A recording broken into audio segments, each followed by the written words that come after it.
Una en punto de la tarde, amigos, de este martes 3 de agosto. ¿Cómo están? Bienvenidos. Esto es Cuerpo Médico y hoy vamos a tener dos temas muy interesantes que sabemos que usted ha estado solicitando desde hace muchísimos meses atrás. Hoy vamos a hablar y aprender más y usted sobre todo va a preguntar todo sobre las úlceras. ¿Cuándo es que se presentan? ¿Cuáles son los factores de riesgo? Los síntomas, sobre todo para poder identificarlos. Usted va a tener la oportunidad de preguntarle a una especialista que nos ha venido a acompañar. Y también más adelante, en un momento con el especialista, vamos a hablar de algo que se ha vuelto muy frecuente, sobre todo ahora en pandemia, este trastorno psicológico post el desempleo. De eso también vamos a hablar el día de hoy, así que arrancamos ya rápidamente Cuerpo Médico.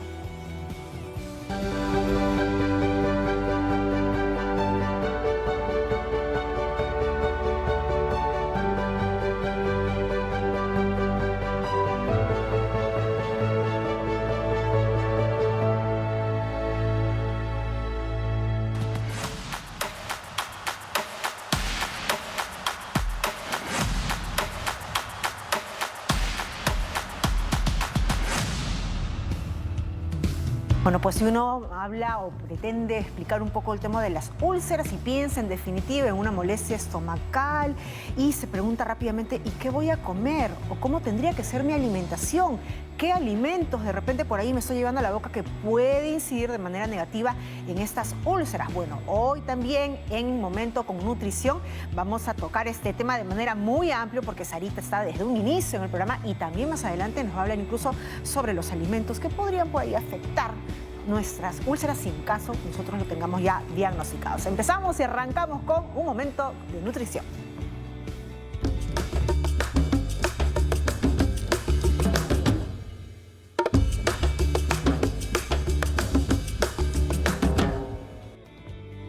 Y efectivamente, Jennifer, has dado en el clavo con las consultas frecuentes que tienen aquellas personas que tienen malestares estomacales, principalmente si se trata de una úlcera que además genera dolor.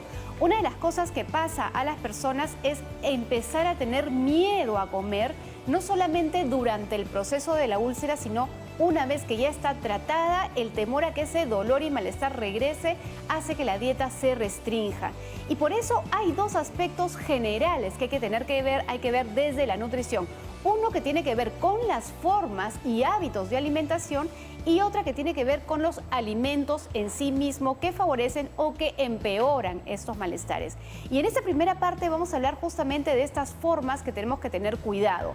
Número uno, no tengamos miedo a los alimentos porque como siempre digo, no todo es para todos. Se van a sorprender que en algunos casos hay personas que, por ejemplo, teniendo úlcera, toleran los lácteos mientras que otros no lo toleran. Pero otra de las cosas que sí tenemos que tener en cuenta es que tenemos que facilitar el trabajo del estómago. Y es por eso que durante el proceso de úlcera los alimentos en su mayoría van a estar cocidos, preprocesados, como por ejemplo en consistencia de puré, para poder facilitar este trabajo del estómago. Luego vamos a tener que pensar en que las preparaciones no deben estar muy condimentadas, por ejemplo, y luego que no tenemos que pasar muchas horas sin comer porque justamente el ácido que habitualmente secreta el estómago tiene sus tiempos y sus ritmos. Y si te pasas mucho de esa hora, teniendo además esta herida interna, pues vas a tener más síntomas y más dolor. Entonces no deberías dejar pasar 3 a 4 horas sin percibir alimento y ojo que ese alimento no tiene que ser una comida grande, sino más bien pequeña. Por eso esta quinta recomendación que voy hablando sobre las formas tiene que ver con reducir la cantidad de alimento, pero incrementar el número de veces. Si tú, por ejemplo, tenías un desayuno, luego a las 6 horas el almuerzo y a las 6 horas la cena, cuando tienes la úlcera te conviene reducir la cantidad del desayuno y es como partirlo en 2 tiempos. Un primer desayuno y más tarde la media mañana. Luego tienes el almuerzo en una cantidad pequeña y tener una merienda en la tarde y finalmente tu cena. Y por supuesto, no dejar pasar menos de 2 o 3 horas entre la cena y la hora de recostarse. Jennifer, este es un primer avance de lo que vamos a explicar el día de hoy sobre lo que tienen que cuidar las personas que tienen alguna úlcera. Hemos hablado de las formas, de los tipos de preparación y en breve vamos a hablar sobre aquellos alimentos más convenientes y menos convenientes cuando se tiene la úlcera. Y también sería bueno, Sarita, que nos expliques, ¿no?, en relación a los hábitos o las formas que tienen muchas personas de comer, que también podría incidir en las úlceras, ¿no? El tema de comer de repente, pues, y hablar. Total. O masticar con la boca abierta, ¿no? Entrando el aire. E incluso aquella este mal hábito de masticar el chicle, ¿no? Sí, qué importante lo que acabas de decir, Jennifer, porque efectivamente esas no son causantes de úlcera, Ajá. pero sí son hábitos que agudizan justamente el malestar. Si yo, por ejemplo, estoy tragando aire porque estoy hablando mientras mastico, me voy a llenar de gases y voy a pensar que probablemente es el alimento cuando en realidad se trata del hábito. Pero todo eso y mucho más lo profundizamos en breve, así que no se nos muevan. Claro que sí, Sarita, no te muevas tú tampoco, porque ahora sí vamos a empezar también ya la conversación con nuestra especialista. Eso va a venir en tan solo algunos segundos, porque vamos a presentar ahora un informe para saber un poco de qué es lo que estamos hablando y sobre qué cosa va a responder las preguntas de nuestra especialista. Así que hagamos una nota y empezamos ya de frente.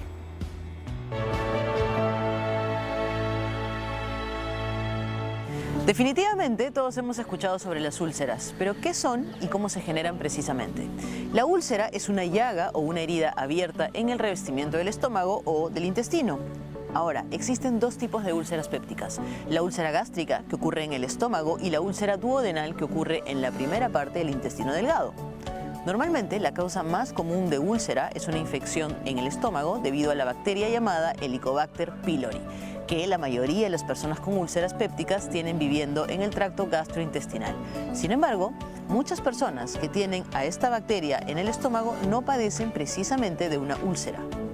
Es necesario agregar que los siguientes factores también aumentan el riesgo de padecer úlceras pépticas. Por ejemplo, tomar demasiado alcohol, el uso frecuente y excesivo de ciertas pastillas que equivocadamente denominamos medicamentos frecuentes, tales como las aspirinas, el ibuprofeno, el naproxeno y otros antiinflamatorios. Asimismo, fumar cigarrillo en exceso o masticar tabaco, los tratamientos de radiación y finalmente el estrés. Este último es un gran detonante si se suma a todos los factores mencionados anteriormente. Finalmente, el tratamiento normalmente incluye medicamentos para disminuir la producción de ácido estomacal y si el caso es una bacteria, es posible que se necesiten antibióticos. Amigos de Cuerpo Médico, tengan en cuenta esta información y no olviden que la prevención trae consigo salud. Gracias. Muy bien, y ahora sí, vamos rápidamente a presentar al especialista que el día de hoy va a absolver todas sus consultas en relación al tema de las úlceras. Estamos acompañadas de la doctora Margarita Hum. Ella es médico gastroenteróloga del Hospital Nacional 2 de Mayo. Doctora Hum, ¿cómo está? Bienvenida a Cuerpo Médico. Gracias por la invitación. Bueno, y es importante, lo estábamos conversando incluso antes de que empiece el programa. ¿Qué cosas son esto de las úlceras? ¿Cuál es la diferencia? Porque muchas veces se suele pensar, úlceras es lo mismo que gastritis, o es cuando ya se agravó, es cuando uno le empieza pues a arder el estómago y simplemente dice, ardor, son mis úlceras. ¿Qué cosas son las úlceras, doctora? No. Vamos a empezar por el concepto, ¿no? Las úlceras efectivamente son una herida. Una herida, porque como dijeron en el reportaje, puede ser una herida en el estómago, puede ser una herida en el duodeno, puede ser una herida en cualquier parte del tracto digestivo. Pero en este caso que vamos a hablar específicamente del estómago y del duodeno, vamos a entender que la capa del estómago o del intestino tiene a su vez una serie de subcapas. Entonces, cuando hay una irritación superficial de esta capa, la capa más superficial se llama mucosa, entonces estamos hablando de una inflamación gástrica. Toda inflamación, los médicos le ponemos el sufijo itis. Entonces, la inflamación gástrica es una gastritis, ¿no? Si es una inflamación duodenal, será una duodenitis, ¿no? Pero ¿qué pasa si esta inflamación es más profunda? Es en la capa submucosa. Entonces, ahí se produce la úlcera, ¿no? Esta úlcera, como la capa más profunda, la submucosa, está en íntima relación con la irrigación, con la inervación de estos órganos. Entonces vamos a ver la clínica del paciente de forma más aguda, ¿no? Muchas veces estos pacientes pueden sangrar al punto que los lleva a la emergencia hasta en estado de shock y puede comprometer la vida. O sangran de forma crónica y el paciente tiene síntomas paulatinamente que se va desmejorando en su estado general, va bajando de peso. ¿Y puede hacer un cáncer luego? ¿Una úlcera? Eso es lo que tenemos que discriminar, ¿no? Y para eso los especialistas nos hacemos cargo con los exámenes, especialmente de la endoscopía, donde, bueno, luego hablaremos. Perfecto, y eso nos lo va a ir explicando. Vamos rápidamente con una primera consulta, ¿qué les parece? Tenemos a Marisol, nos llama desde Comas. Marisol, gracias por llamar. ¿Cuál es su pregunta? Marisol, te escuchamos. Buenas tardes. Sí. Cuerpo médico. Sí, aquí estoy. Buenas tardes. Sí, buenas tardes. Soy de Comas. Mire, yo tengo, bueno, por toda esta pandemia no he podido acercarme al seguro. 2 años ya que no hago mi chequeo. Y he estado teniendo mucho dolor en el abdomen, como que todas las comidas me caen pesadas. Y hay una zona como a la altura de la boca del estómago, ¿no? Y un poquito más abajo, que es un dolor en ese mismo sitio frecuente. Entonces, la verdad que tengo gastritis mucho tiempo, siempre me dan omeprazol, pero sigo, ¿no? Entonces, con este dolorcito en el lado izquierdo, casi debajo de la entrada de la boquita del estómago, me duele. Entonces ya no sé qué comer, no comer. Y la verdad que quisiera a la doctorita que me diga si de repente ya se puede tratar de una úlcera, porque ya la verdad que no sé, solo puré, solo calditos, en la noche ya no puedo comer, todo me cae mal. Claro que sí. Entonces, esa era mi consulta. Si ya ese dolor en ese lado, porque es en ese lado que me duele, se trata ya de una úlcera. Muchas gracias, Marisol, y justamente lo que decía Sarita, ¿no? Ese temor incluso ya de empezar a comer cuando hay todas estas molestias. Doctora. Como habíamos explicado, la úlcera tiene signos de sangrado, ¿no? Habría que estudiar más en profundidad qué síntomas tiene la señora, pero ella refiere a un dolor en la boca del estómago que se va al lado izquierdo. Entonces eso se asocia más con flatulencia, con distensión abdominal por fermentación. Entonces quizás, si bien es cierto, está haciendo algún tipo de restricción en su dieta, habría que ver si la inflamación que pueda tener en el estómago esté asociada a una bacteria que se llama Helicobacter pylori, y que a pesar de que ella haga dieta, mientras no se trate esta infección por esta bacteria, probablemente no vaya a mejorar los síntomas. ¿Y uno puede convivir con esa bacteria toda su vida? En realidad, los estudios han demostrado que nosotros podemos adquirir la infección desde niños, mucho más en nuestro medio, que el agua no es realmente potable, no está realmente apta para el consumo humano directo, ¿no? Pero hay pacientes que tienen cuadros muy floridos que llegan hasta la úlcera y el sangrado, y hay pacientes que no tienen ningún síntoma. Entonces va a depender de cada paciente. En general, si hay síntomas, habría que escarbar si la señora tiene esta bacteria, y si la tiene, puedes erradicarla. Claro, eso quiere decir que en el tiempo, si es muy florida, como dice la sintomatología, cuando uno tiene el Helicobacter pylori, ¿esto podría desencadenar luego en una úlcera? Por supuesto. Si hablamos de las causas de úlcera, como ya más o menos han estado anunciando, hay varias, ¿no? Hay varias, pero dentro de las más comunes deberíamos entender el consumo de antiinflamatorios, las aspirinas, bueno, el nombre comercial es aspirina, pero el nombre genérico es ácido acetilsalicílico, el naproxeno, el ibuprofeno y el helicobacter, entre otros, ¿no? Hay factores como el estrés, el alcohol. El alcohol, por Doctora, supuesto. entonces la recomendación para Marisol, que vaya al médico para que se identifique en principio qué cosa le está generando ese malestar tanto tiempo. Y si ese es el Helicobacter pylori que estamos pensando. Vamos con otra consulta hasta Guaral. Kenny, gracias por esperarnos. ¿Cuál es tu pregunta para la doctora Jun? Kenny. Aló, buenas tardes. Hola, ¿cómo estás? ¿Te escucha la doctora? Sí, buenas tardes, mire, le hablo de acá de Guaral.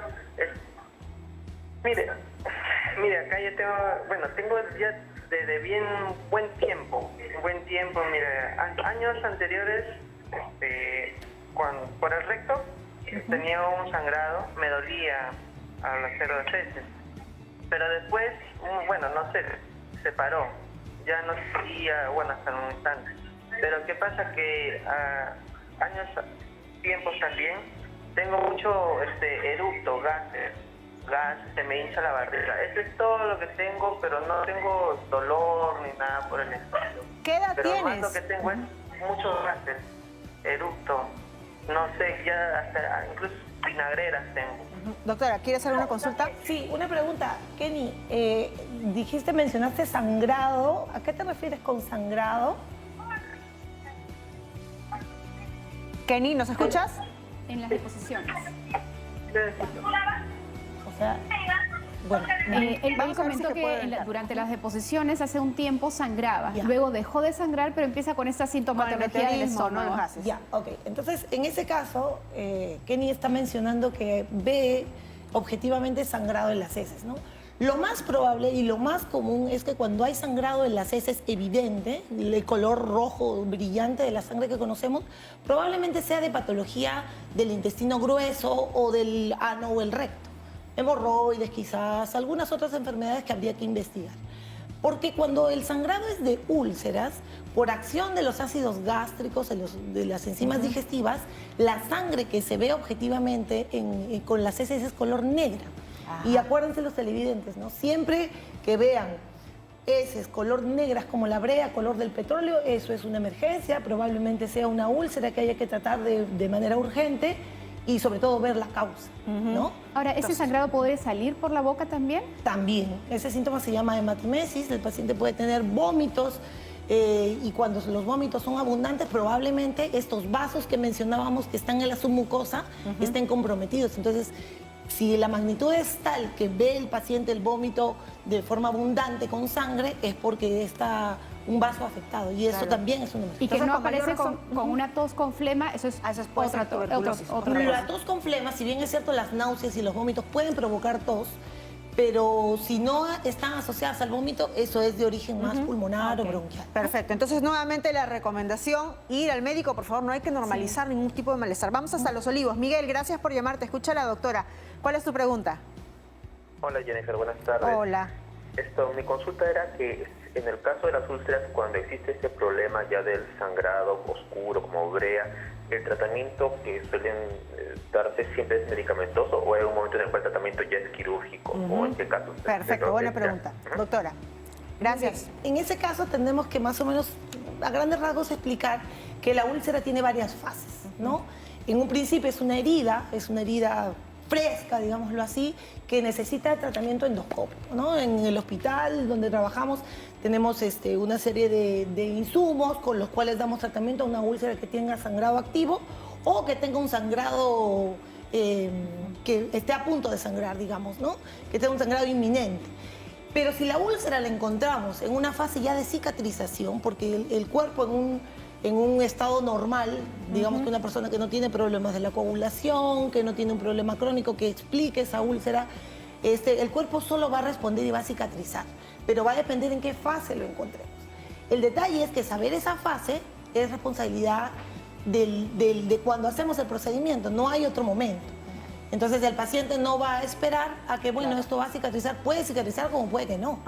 Entonces tener esa certeza es solamente a través de la endoscopia. Ahora, doctora, ¿hay una edad propicia para hacerse una endoscopía ¿Preventiva? todas las personas, así como lo veíamos con el tema de la colonoscopía, nos decía el médico, ¿no? 45 años. ¿También en el caso de la endoscopía? Efectivamente. En el caso de la endoscopía, países como Japón, por ejemplo, que tienen tan alta prevalencia de cáncer, ellos hacen diagnóstico y de hecho han dado a las sociedades científicas internacionales parámetros para hacer las endoscopías preventivas. Claro. Yo tenga o no tenga síntomas, me tengo que hacer a partir de los 40 años Bueno. una endoscopía preventiva. Saber si tengo alguna inflamación, algún signo premonitorio de cáncer, algún cambio celular que me indique que este paciente hay que controlarlo más de cerca o de repente hay que darle un tratamiento en ese momento, si tiene el helicobacter o no, etc. De esta manera prevenimos el hecho de que en un futuro el paciente pueda hacer úlceras. Y mencionaron algo importante al principio, las úlceras no necesariamente son benignas. Hay un pequeño porcentaje de úlceras que pueden ser malignas. ¿Ya? Que pueden al momento de la biopsia, al revisar en el microscopio las células, ser una úlcera que está teniendo la malignidad. Entonces, en ese caso, el tratamiento es completamente diferente. Claro. No solo la dieta, sino que ya ahí mencionaba el televidente, que de repente el tratamiento ya ahí es quirúrgico, depende del estadio que hablemos, etc. Pero para eso se llega siempre a una detección y un diagnóstico. Vamos con otra consulta. Una acotación más. Sí, doctora. Si tengo un familiar directo, sobre todo en primer grado de consanguinidad, padre, hermano, hijo, etcétera, que tenga un cáncer y no necesariamente este haya sido después de los 40 años, ha sido, qué sé yo, a los 20, 25, 30, el paciente tiene que hacerse de forma preventiva la endoscopía 10 años antes de cuando le dio a su familiar. 10 años antes. Para Claro, que se a los encuentren 30, signos digamos. tempranos Claro. de enfermedad neoplásica Perfecto, maligna. apuntando en todo el tema de prevención. Vamos hasta el Amazonas. Nelly, gracias por esperarnos. ¿Cuál es tu preguntita? Aló. Hola Nelly, te escuchamos. Ya, ¿cómo sé si lo que yo siento es gastritis o úlceras? Es un ardor en la altura del estómago. Ujú, perfecto. Síntomas, ¿cómo reconocemos? Porque mucha gente debe estar mirándonos ahora y decir, yo por ahí tengo ardor, a veces se me afloja el estómago, me duele, ¿qué es? ¿Cómo lo identifico? Ya. Para la úlcera, les recomiendo a los pacientes que siempre observen sus deposiciones. Que observen si las heces son negruzcas, como ya hemos mencionado, color de la brea, color del petróleo, eso es una emergencia. Puede evolucionar mal o puede evolucionar bien, pero hay que hacerlo atender con premura. Y en cuanto a la gastritis, el síntoma principal es la dispepsia, ¿no? ¿Qué cosa es la dispepsia? La dispepsia es un desorden de las enzimas digestivas. Las enzimas digestivas son las sustancias que nos ayudan a hacer la digestión. Los jugos gástricos, Los que jugos decimos. gástricos, ¿no? Entonces los jugos gástricos se desordenan y eso me provoca flatulencia, hinchazón del estómago, eructos, gases, en algunas personas náuseas, baja de apetito, etc., ¿no? Entonces lo principal es ver los síntomas, ¿no? Como les digo, la úlcera tengan por seguro que sangra. Entonces, el sangrado, ¿cómo lo vemos? A través de las heces negras. Y, bueno, si de la dispepsia hay que estudiar varias causas, ¿no? Una de ellas es la gastritis y a su vez de la gastritis estudiar las causas. Entonces, para eso nuevamente yo le recomendaría a la señora o al público en general que moderen la dieta, como bien han anunciado, Claro, ¿no? sí. Si con la dieta han visto que no es suficiente mejorar esta dispepsia, entonces ahí los profesionales tenemos que entrar a indagar de qué específicamente se trata la causa de esta dispepsia. Puede que sea una gastritis, probablemente no sea una úlcera, probablemente sea una inflamación por Helicobacter u otras Tantas etiologías razones, que hay sí. que averiguar. Doctora, pero cualquiera sea de los casos, gastritis o úlceras, necesita una visita y un Correcto. tratamiento con el especialista, con Sí. el médico, ¿verdad? Sí, pero hay que ser conscientes de que en general la población no tiene siempre acceso, sobre todo en provincias es. quizás, a un especialista de primera mano. Entonces, quizás probando, moderando la dieta y si ven que, bueno, mejoro mis síntomas, entonces de repente no hay tanta urgencia de la visita al especialista, tomando en cuenta que hay que hacerla en algún momento, pero no es Y urgente. para eso más adelante viene Sarita con todo el bloque de nutrición. Vamos con otra pregunta. Luis, gracias por esperarnos desde ATE. Cuéntanos, ¿cuál es su pregunta? Sí, señorita, buenas tardes. Hola. Buenas tardes. Señorita, mire, doctora, yo tuve cáncer hace 15 años atrás en el estómago. Ajá. Entonces, a raíz de eso, pues siempre hubo mi control y el año pasado, pues me detectaron, me hicieron la endoscopía en el control y me detectaron que tenía gastritis crónica, ¿no? Entonces, a raíz de esto, pues, cuando yo hago cuando almuerzo, cuando hago mis alimentos, me lleno muy rápido. O sea, de un plato segundo que tengo ingeriendo lo normal, de repente con la mitad del plato que tengo que comer se me llena y ya no quiero comer más, ¿no? Y así me dura 3, 4 o 5 horas y puedo ingerir, pero me duele. Ya cuando me siento lleno me empieza a doler el estómago. ¿Y tu pregunta es, Luis? Entonces, no sé cómo poder curarme eso o qué es lo que no lo voy a comer. Aparte de esto del café, me gusta mucho el café pasado. Ujú, perfecto. ¿Y si ¿Esto tiene me alguna da- relación? ¿Me da daño a esto, a la gastritis crónica que tengo o no? Doctora, ¿sí quiere preguntar? Luis, una pregunta, cuando te diagnosticaron el cáncer, ¿te operaron o solamente dieron quimioterapia? Fue con quimioterapia nomás, doctora. Perfecto. Bien, doctora. Ya. Hay dos grandes tipos de cáncer gástrico, ¿no? El cáncer que es el adenocarcinoma y el cáncer que es el linfoma. Probablemente al señor, si ha sobrevivido, gracias a Dios, al cáncer que ha Ajá. tenido y no lo han operado, muy probablemente se trate de un cáncer de tipo linfoma. El cáncer de tipo linfoma está fuertemente asociado a la infección por Helicobacter pylori. Por eso es muy importante tratar esta infección porque propende, de hecho predispone a este tipo de cáncer. Entonces yo le recomendaría al señor que aparte de moderar su dieta, en realidad ya la vida de un paciente después de sobrevivir un cáncer no es la misma, ¿no? Claro. Hay que limitar ciertas cosas. Él nos mencionaba el café. Lamentablemente el café provoca un aumento del ácido en el estómago y esto va a condicionar que tenga algunas molestias. Entonces, él tiene que ir de la mano todos los años con sus controles endoscópicos, con su control oncológico y de la mano con su nutricionista, porque le va a ir sugiriendo o ir controlando qué alimentos puede comer o no. Y a pesar de que le hayan dado tratamiento y no haya no haya sido operado, asumo que le han hecho quimioterapia. Hay que de todas maneras controlar si se ha vuelto a infectar de Helicobacter o no. Claro. Y esto en la endoscopía es de rutina. Doctora, tenemos que ir cerrando. ¿Qué recomendaciones finales, puntuales, les da a los televidentes? Vigilen bastante la prevención. Si tienen síntomas digestivos, nosotros somos lo que comemos. Si nosotros comemos alimentos chatarra, alimentos que tengan demasiados condimentos, alimentos procesados, tengan por seguro que va a haber una mala digestión y una mala absorción de los alimentos.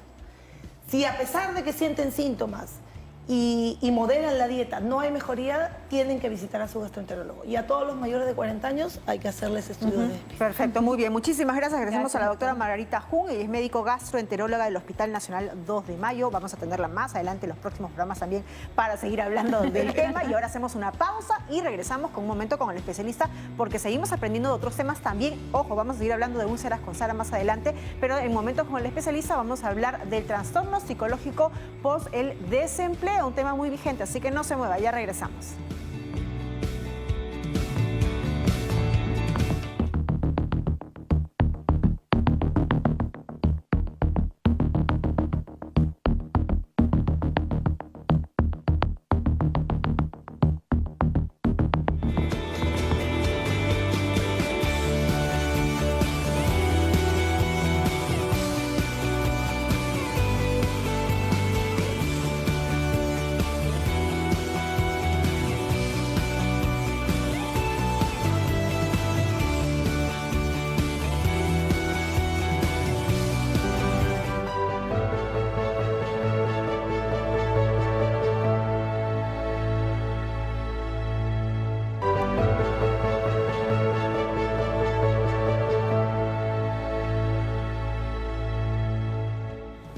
Amigos, esto es Cuerpo Médico y hoy estamos hablando de temas muy interesantes como las úlceras y también un tema muy vigente, muy actual que vamos a desarrollar en un momento con el especialista porque decíamos que lamentablemente por pandemia hay muchísimas personas, no solamente en nuestro país sino en el mundo entero, han perdido su empleo y esto supone no solamente cambios en el día a día con la economía de la casa, sino también un impacto muy fuerte en el ámbito emocional.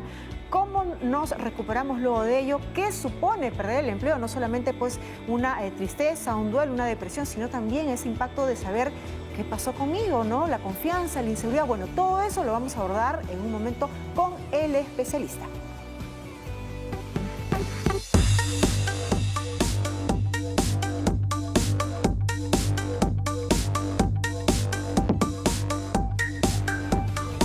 Y para hablar del trastorno psicológico post el desempleo, estamos acompañadas el día de hoy con la licenciada Cecilia Portocarrero. Ella es psicóloga de CISOL Salud de la Municipalidad Metropolitana de Lima. ¿Cómo está? Buenos días, buenas tardes, ya bienvenida a Cuerpo Médico. Gracias por la invitación, buenas tardes. Bueno, y estábamos hablando un poco que lamentablemente este trastorno psicológico es algo ya muy frecuente, que se está dando no solamente en el Perú, en el mundo entero, muchísimas personas perdiendo pues el trabajo por esta situación que lamentablemente no acaba aún. Sí, no acaba aún y sobre todo, como tú decías, los niveles de depresión y los niveles de estrés se han incrementado. Teníamos un estilo de vida y ese estilo de vida de una u otra manera ha sido totalmente cambiado, totalmente modificado. Vivimos una situación, yo le diría en un estado de emergencia también, porque cada día estos niveles de ansiedad y estos niveles de estrés van en aumento. Y realmente es muy preocupante lo que nosotros vemos a diarios a través del sistema de CISOL Salud, a través de las consultas que tenemos y las terapias que tenemos, en la cual venimos trabajando a diario. Pero eso es bueno, ¿no, doctora? Porque, digamos, de alguna manera hay mayores casos, y es evidente por la pandemia, pero también hay un reconocimiento de que algo está pasando conmigo, no está bien que yo esté sintiendo de repente todo este cúmulo de sentimientos, emociones, sensaciones, y necesito ayuda especializada. Claro, justamente nosotros estamos trabajando para brindarle el apoyo no solamente a las personas que han perdido sus empleos, sino también a los niños, a las amas de casa, para poderlos ayudar y salir de ese estado en que se encuentran. Que si bien es cierto, cada día, como yo te lo explicaba, va en aumento. Entonces estamos llegando a situaciones muy alarmantes en la cual pues nos sentimos a veces frustradas de no poderle dar en algunos casos las herramientas como ellos necesitan. ¿Y a qué me refiero con eso? En el hogar tenemos que trabajar mucho con la familia, con los padres, también a través de la escuela. La escuela a veces en un momento se olvida de la situación que estamos atravesando y a veces no ayudan también en este caso a los niños, ¿no? Y no solamente es eso, sino que la exigencia académica de manera virtual, al menos es lo que escucho pues en todo mi entorno, de que los chicos estudian más, están más estresados y es una parte que no estamos contemplando. Y sumémosle a eso que papá o mamá se quedaron sin trabajo, entonces el entorno de la familia se pone, entre comillas, como tóxico en realidad. Y usted comentaba, doctora, que en su consulta recibe una serie de pacientes que vienen justamente por haber perdido el trabajo y hay circunstancias o sentimientos o consecuencias diferentes. ¿Cuáles serían, digamos, las más comunes? Una persona que pierde el trabajo, ¿qué es lo que siente? ¿De qué manera le afecta? Uno de los principales, digamos, factores que yo veo es el miedo. El miedo, me quedé sin trabajo. ¿Ahora qué hago? ¿Cómo le digo a mi familia que ya no tengo trabajo, que yo lo perdí? Y no solamente en ese momento esa persona puede haber perdido el trabajo, sino también a un ser querido. Entonces la depresión es devastadora. Yo he tenido casos muy fuertes donde hemos tenido definitivamente que trabajar en conjunto para poder, y con la familia, para poder sacar adelante a esta persona, ¿no? Entonces es el miedo, es la desesperación, es la ira, es la cólera. Por eso actualmente no solamente está el tema, perdón, del desempleo, sino también el tema de que se ha descontrolado un poco el tema o el descontrol, perdón, de la ira, de la cólera. Y justamente ahí es algo que tenemos que frustración. tomar en cuenta y tenemos llamadas que queremos resolver las preguntas de todos, pero Vamos quedémonos con con las esta llamadas. parte de la ira y la cólera y de ver cómo la manejamos, porque eso puede llevar justamente a violencia familiar o Exactamente. incluso buscar otras formas de violencia fuera de casa, que es Y eso muy es peligroso. un círculo vicioso Así es. bastante negativo. Doctora, antes de entrar justamente con ese tema que queremos que nos explique, vamos con una primera consulta. Tenemos a Luis, nos llama desde San Miguel. Luis, gracias por llamar. ¿Cuál es tu pregunta? Buenas tardes con todos. Veo que hay mucha apatía, sobre todo en el sector turismo donde trabajo. Muchos no quieren salir de su zona de confort y aún están esperando que todo vuelva a ser como antes. Somos pocos los que nos hemos aventurado a hacer otras actividades diferentes de lo que hacíamos. Y eso de esperar que vuelva a ser como antes y buscar a alguien sin éxito que te pueda ayudar o seguir tus proyectos genera mucho estrés. Perfecto, Total. muy bien. Luis, muchas gracias por tu comentario y también ahí sumando algo muy importante que decía Luis, ¿no? El tema de repente ver otros emprendimientos, otros proyectos y cómo los solucionamos. Una de las cualidades que tiene el peruano es que es muy creativo. Es muy creativo y a mí en consulta me dicen, doctora, he comenzado a trabajar ahora poniendo un mini market, una tienda, y hablo de gente profesional, abogados que se han quedado sin trabajo. ¿Y usted qué opina? ¿Qué me dice ante este trabajo nuevo que estoy empezando? Pues les digo, muy bien, vamos, que tú puedes salir adelante. Entonces es muy importante el apoyo terapéutico, muy importante el apoyo terapéutico para esta manera darles herramientas para que puedan seguir innovando y también trabajar en el tema de habilidades sociales. Habilidades blandas. Y justamente lo que decía Sarita, retoma tu consulta de la frustración. Sí, el tema justamente y sumado a esta otra parte que nos dice el televidente, ¿no? La gente cree que va a regresar todo como antes. Y tengo que empezar a pensar, y si no regresa como antes, ¿qué debo hacer? Entonces el manejo de la ira y esa expectativa de que regrese como antes, ¿qué recomendación, doctora? Mira, una de las recomendaciones importantes es trabajar con las habilidades sociales. Todos tenemos muchísimas habilidades que de una u otra manera a veces no las podemos o no las queremos de repente dar a demostrar por temores o por situaciones que ¿qué van a decir de mí? Yo soy profesional, de pronto ahora que me encuentre, no sé, pues vendiendo picarones en la puerta de mi casa. No, hay que salir ya y quitarnos ese prejuicio totalmente que nos lleva a situaciones que nos van a generar obviamente un estado de depresión. Hay que pensar que el mundo no va a ser igual, va a ser mejor, Claro, en la medida que exactamente, nosotros eso es. hagamos que sea mejor. Vamos con otra consulta, llega a través de redes sociales y se la leemos rapidísimo. Ahí está María, dice: mi hijo de 22 años quiere apoyarnos económicamente trabajando y está en la universidad. Me preocupa que luego quiera dejar sus estudios solo por trabajar. ¿Qué consejos podría darle? ¿Cómo abordamos esta situación? Mira, una de las anécdotas que yo justamente venía manejando acá era que esta es la segunda profesión que yo tengo y cuando le dije a mi mamá que iba a ser psicóloga, mi mamá me dijo: te vas a morir de hambre. La clásica, ¿no? Entonces, ahí creo que tenemos un claro ejemplo de que eso no fue así, porque de una u otra manera, pues, tenemos bastantes pacientes y estamos trabajando y estamos ayudando a muchísima gente. Entonces, este consejo va para la mamita: no tengas temor, no tengas miedo, deja que tu hijo te ayude a aprender este negocio y trata de quitarte ese temor, porque a veces el temor y el miedo simplemente nos paralizan. Entonces, este consejo para la mamá, y espero haber resolvido tu consulta. Además, probablemente cuando uno empieza a hacer una actividad convencido y con ganas, qué mayor energía para poder hacerlo bien, que las ganas de hacerlo verdaderamente, ¿no? Claro que sí. Y sobre todo si es que eso ayuda pues a toda la dinámica familiar. Vamos con Hilda, nos llama desde Lince. Hilda, gracias por llamar. ¿Cuál es su pregunta? Hola, ¿qué tal? Bueno, brevemente, yo soy mamá. Como todos nos hemos, la gran mayoría, quedado sin trabajo por distintos trabajos. Yo era guía oficial de turismo y todavía no se reactiva eso. Entonces, mi trabajo hoy en día realmente es como la mayoría de las mamás, ama de casa, 24 horas, sobre 7, sin paga, sin vacaciones, con un hijo al cual he tenido que empezar a enseñarle clases vía virtual, un pequeñito de 4 años.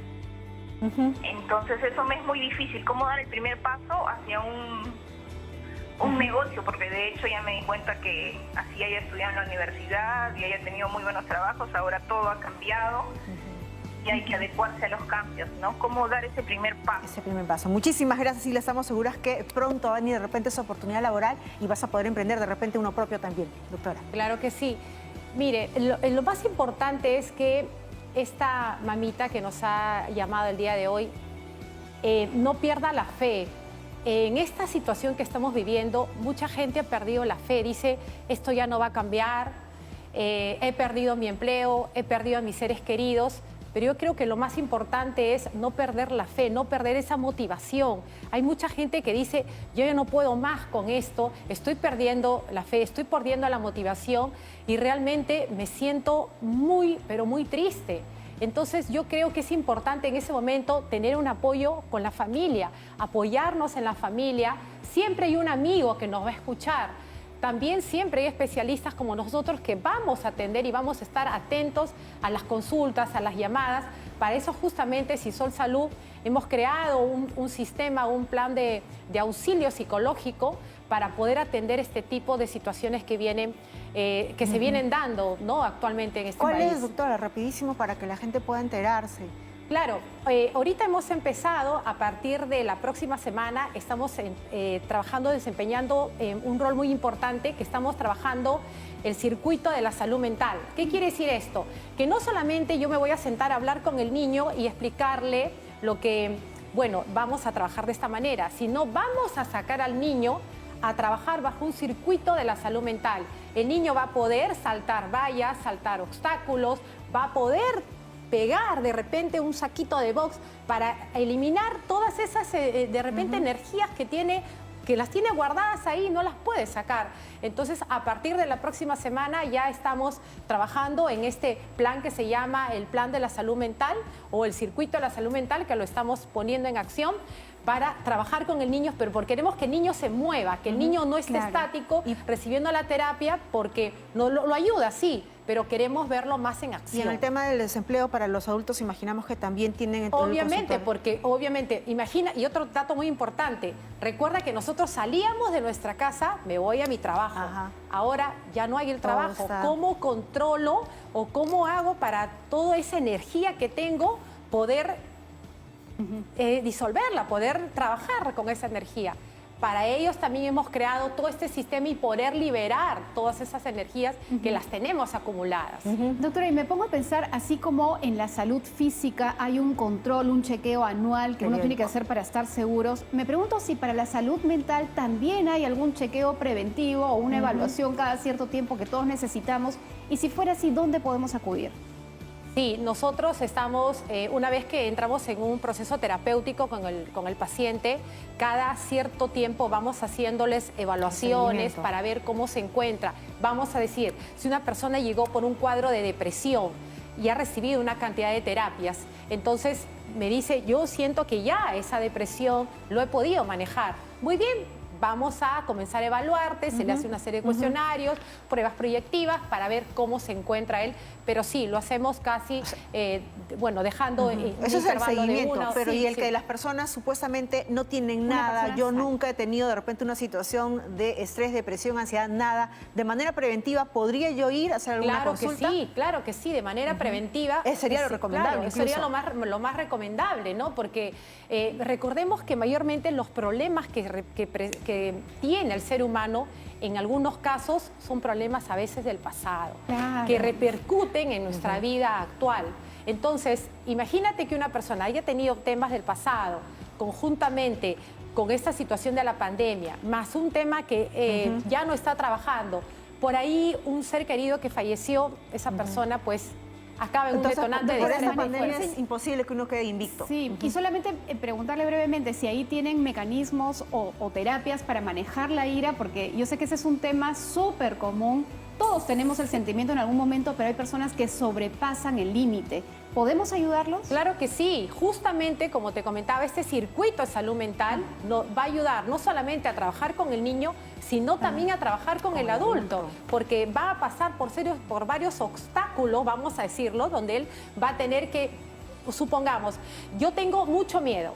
El miedo está allá. ¿Cómo vas a hacer para poder lograr y vencer ese miedo? ¿Qué tienes que hacer con estas vamos a poner unas vallas con nombres? Bueno, entonces ahí la persona comienza a pensar y de esa manera también liberamos todas esas tensiones que tenemos, todas esas emociones que no las sacamos, porque recordemos también que el ser humano a veces, en algunos casos, y en el caso mayormente de los hombres, no expresan mucho sus sentimientos o sus emociones. Entonces, esta es una buena manera de poder trabajar con sus emociones y sus sentimientos. ¿Y qué otras recomendaciones, ya para ir cerrando ese tema, nos puede dar, por favor, mira, a los televidentes? Recomendaciones hay muchísimas.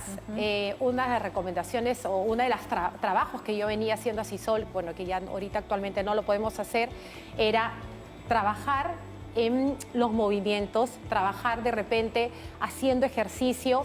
Yo siempre les recomiendo a mis pacientes, por favor, no vas a encontrar en una pastilla que te diga tienes que hacer ejercicio, porque no hay, porque no la venden. Para poder eliminar esas tensiones, esa depresión, esa ansiedad, es importante hacer actividad física, señores, por favor.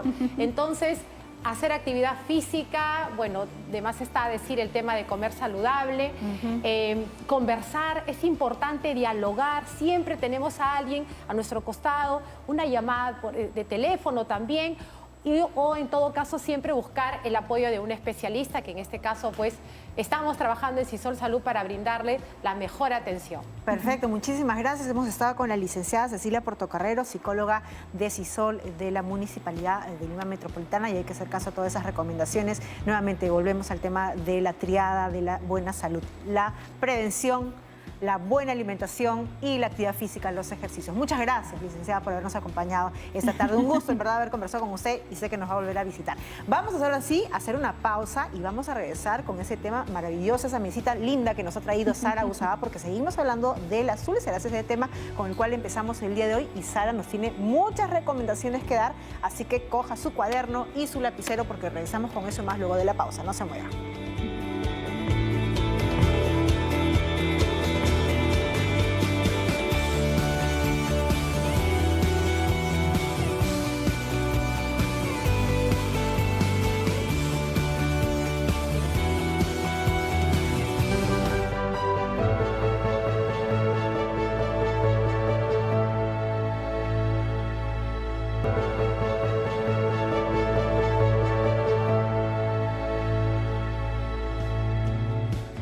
Gracias por su preferencia, amigos. Esto es Cuerpo Médico y hemos aprendido muchísimo sobre el tema de las úlceras, pero regresamos a ese tema porque también tiene un ámbito eminentemente nutricional.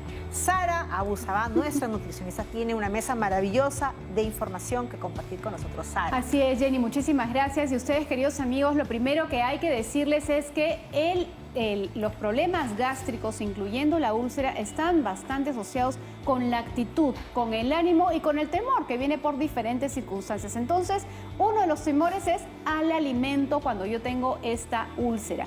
Entonces, aquí les quiero mostrar qué cosas realmente son los alimentos que sí pueden generar mayor malestar cuando se tiene esta úlcera. Distinto es cuando hay una dispepsia y tengo otros problemas digestivos, ¿no? Entonces, vamos a empezar con alimentos cítricos, que son ácidos. Por ejemplo, el limón, el kiwi, la mandarina, el maracuyá, la naranja y muchos otros cítricos como la lima, la toronja, que también son parte de los alimentos que generan cierta irritación en la mucosa y por tanto son alimentos que habría que evitar si tenemos una úlcera o también una gastritis. Y ojo que en el caso de la gastritis hay personas que lo toleran, no es una regla, pero en el caso de la úlcera es mejor evitarlos. Y luego tenemos aquellos alimentos que ustedes personalmente van a empezar a identificar porque se van a dar cuenta que cada vez que los consumen se llenan de gases y pueden ser variables, pero por lo general alimentos que tienen compuestos azufrados en su composición, como es el brócoli, la coliflor, el rabanito, el ajo, la cebolla o pimientos, por ejemplo, como también tenemos así, aquí suelen generar cierta flatulencia y gas. Entonces, si yo tengo úlcera, estos alimentos hay que evitarlos. Incluso en los aderezos y más aún si estoy utilizando aceite, que es una de las recomendaciones que tenemos que evitar. Por supuesto, así como los cítricos suelen ser exacerbantes del malestar, hay irritantes de esta mucosa gástrica que ya nos explicó también nuestra invitada. Por ejemplo, el chocolate, y habíamos hablado también del café, que estimula justamente la secreción de más ácido a ese estómago y por tanto mayor malestar en esa herida interna que es la úlcera. Los alimentos picantes, como por ejemplo el rocoto, el ají o incluso la pimienta que utilizamos para condimentar las comidas, no deben estar incluidas si es que tienes una úlcera. Y ojo que ustedes si empiezan a leer en internet y empiezan a buscar los beneficios del rocoto, se van a encontrar en que es un protector gástrico, pero no cuando tienes úlcera ni cuando tienes gastritis. Y las bebidas, por ejemplo, con alcohol, es algo que también se tiene que restringir porque el alcohol en cualquiera de sus formas, incluso si estoy hablando de una chicha de jora que tiene una fermentación alcohólica, genera mayor malestar. Algunas infusiones, pero principalmente el té, también suele ser irritante de esa mucosa y hay que evitar en el caso de la úlcera. Y más bien optar por preparaciones que son bastante más suaves, eso que yo les decía al inicio, predigeridas, una consistencia como puré sería conveniente cuando tengo la úlcera.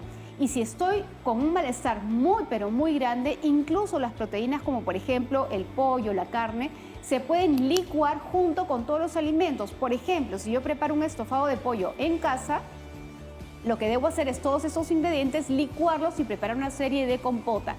Eso es cuando estamos hablando de casos bastante extremos y van siendo más amplios en la medida que yo tengo mayor tolerancia a los alimentos.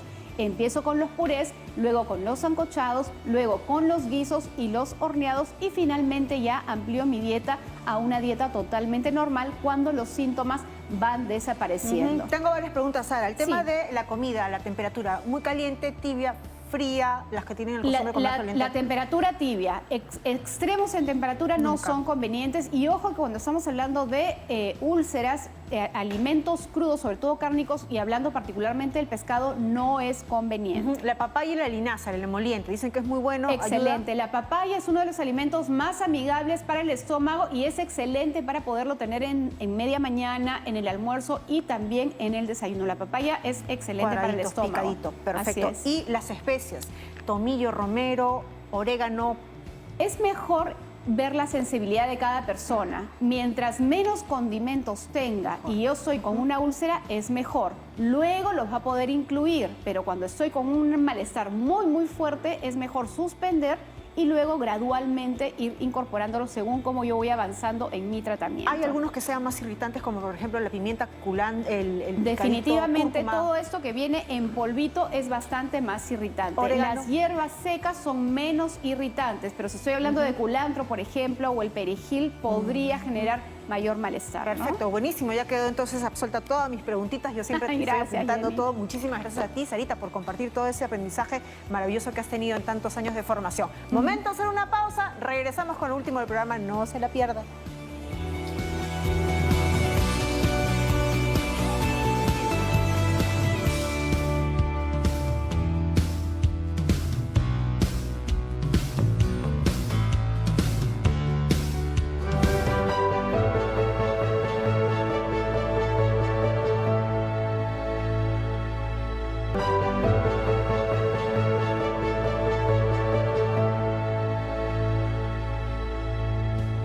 Muy importante todo lo que hemos aprendido el día de hoy a propósito del tema de las úlceras.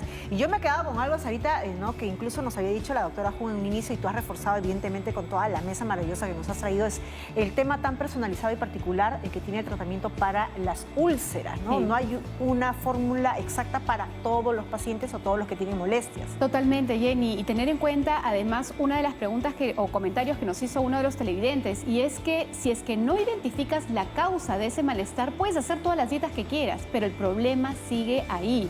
Entonces uno empieza a frustrarse porque sigue intentando haciendo dietas o quitarse alimentos para buscar aquello que le cae bien, pero el problema sigue latente y por tanto los alimentos seguirán cayendo mal. Tan importante trabajar de la mano con el médico para entender el problema y luego solucionarlo con la dieta. Salvo que estemos en lugares tan alejados donde no tenemos el acceso a la medicina, y ahí sí empezar justamente con lo clásico, lo más seguro. Primero mi dieta blanda, mi dieta de pollo, mi purecito, mi papa sancochada, y progresivamente voy ampliando hasta lo que tolere. Si sigo sin tolerar, momento de ir al médico. Y qué importante lo que dices, Sara, ¿no? Muchas veces hemos normalizado tantos malestares y molestias. Hemos tenido hoy día muchísimas llamadas para el especialista, justamente haciéndole la consulta que tenía malestares de muchos años atrás o de muchos meses atrás, y aparentemente intentando vivir con esos malestares y solamente eso, ¿no? Regulando de repente la comida, cuando también hay un punto en el cual nosotros tenemos que decir, ojo, esto no está andando bien con mi organismo, no tengo que normalizar vivir con dolor, ¿no? Y tengo que ir al especialista. Y algo que rescato también de la doctora es que mencionó que nuestro cuerpo tiene la capacidad de ir sanando por dentro esa úlcera. Pero ¿cuándo es que yo tengo más capacidad? Cuando tengo estilos de vida saludables.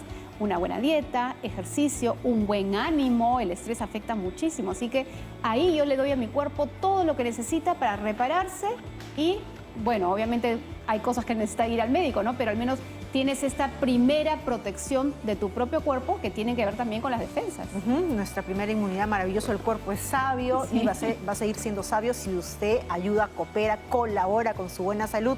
Prevención, buena alimentación y actividad física, sobre todo, y hay que estar, pues, ¿no? De buen ánimo. No debemos descuidar, eso es algo muy importante, nuestra salud mental. Y algo que nos dijo la doctora también hoy, que las pastillitas o medicamentos que nos pueden estar dando, pues, claro, no tienen la solución a todos los problemas, es una ayuda inicial, pero el mayor trabajo está en uno mismo, ¿no? Uno lo hace. Esforzarse con actitud y tratar de ver esta parte positiva. Y a veces no la vemos, pero si cambiamos el entorno un poquito, dándose una vuelta a la manzanita, qué sé yo, conversando con algún amigo de vez en cuando, como que las soluciones aparecen y eso nos da el camino para seguir avanzando. Nuestros recursos y herramientas son las mejores que nosotros podemos encontrar si es que las buscamos desde dentro, y todo empieza a cambiar. El mundo empieza a cambiar si uno empieza a verlo de otra manera. Problemas siempre van a haber, eso en definitiva. Así que cómo abordamos esos problemas, ahí está el kit del asunto. Gracias por su preferencia. Mañana vamos a aprender y vamos a hablar con el especialista sobre la gota, y también en otro tema vamos a hablar sobre la ictericia. ¿Qué cosas son esas dos cosas? ¿Qué condiciones, enfermedades? ¿Es algo que se consume? Bueno, eso usted lo va a aprender el día de mañana con nosotros en Cuerpo Médico. Recuerde que toda esta semana el programa está yendo de 1 a 2 de la tarde en vivo, así que usted puede aprovechar para llamarnos y hacer sus consultas. Nos vemos mañana. Cuídese, que tenga una linda tarde. Chao.